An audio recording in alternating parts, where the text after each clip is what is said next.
Setiap manusia pasti memiliki cerita masing-masing dalam hidupnya, di mana kisah tersebut akan dijadikan sebuah pelajaran supaya bisa bercermin dan melakukan perubahan terhadap hidupnya di masa yang akan mendatang. Begitupun dengan Gus Nur Samsun, beliau juga memiliki kisah cerita tentang kehidupan di masa kecilnya. Lantas seperti apakah kisah cerita GNS? Namun sebelum lanjut videonya, alangkah baiknya klik tombol subscribe terlebih dahulu dan budayakan tonton sampai selesai agar tidak gagal paham. Terus silih bergantinya waktu, singkat ceritanya kelas 5 SD saya berusaha untuk mengeksekusi diri saya sendiri, alias saya bunuh diri. Gus Nur Samsun atau GNS merupakan salah satu YouTuber yang dalam kontennya senang membasmi praktek ilmu hitam atau dukun santet. Gus Nur Samsun merupakan pengasuh Padepokan Cakra Lodaya Nusantara yang beralamat di Pentek Pelem, RT 4 RW 5, Kelurahan Bajasem, Kecamatan Kendal, Kabupaten Ngawi, Provinsi Jawa Timur. Gus Nur Samsun dalam channel YouTube-nya memiliki subscriber sudah mencapai jutaan. Sudah tak terhitung dukun santet yang berhasil ditumbangkan oleh GNS. Di channel YouTube miliknya, setiap aksi GNS ramai mendapat doa dan dukungan oleh para penonton setia channelnya.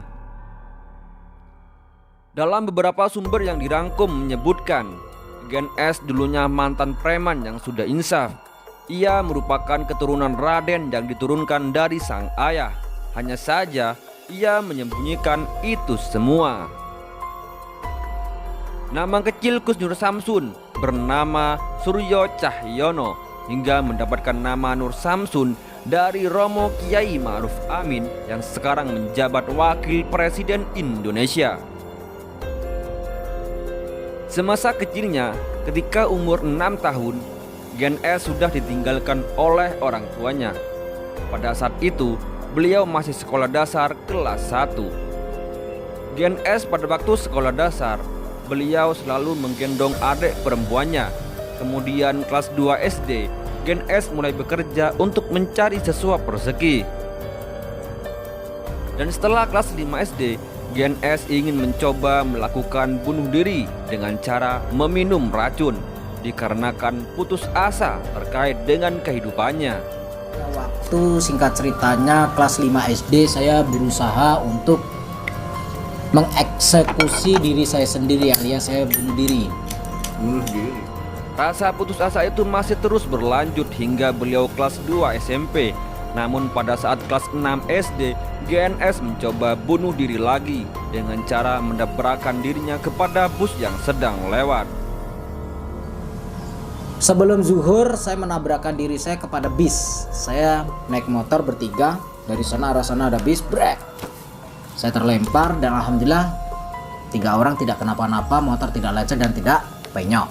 Tetapi bis itu bempernya penyok, kacanya pecah. Wallahu alam, itu kuasa Allah. Dan pada kelas 2 SMP, GNS mencoba bunuh diri lagi dengan cara mengikat dirinya sendiri dan menenggelamkan dirinya ke dalam sungai. Namun upaya tersebut masih gagal dikarenakan ada seorang petani yang menyelamatkannya. SMP juga saya menenggelamkan diri saya ke sungai dalam keadaan diri saya ikat. Dan ternyata ketahuan sama petani lagi lewat, langsung sigap nyelam. Saya diselamatkan dan kaki saya diangkat ke atas, kepala saya di bawah, perut dan dada saya itu ditonjokin kata orang di sekitar. Karena saya dalam keadaan sudah lemes dan pingsan, saya sudah nggak sadar. Itulah kisah cerita GNS di masa kecilnya dulu. Terima kasih para subscriber yang selalu setia kepada GNS. Semoga kalian semua dilancarkan rezekinya, berkah hidupnya, dan semoga diberikan keselamatan di dunia dan di akhirat nanti. Amin amin ya rabbal alamin.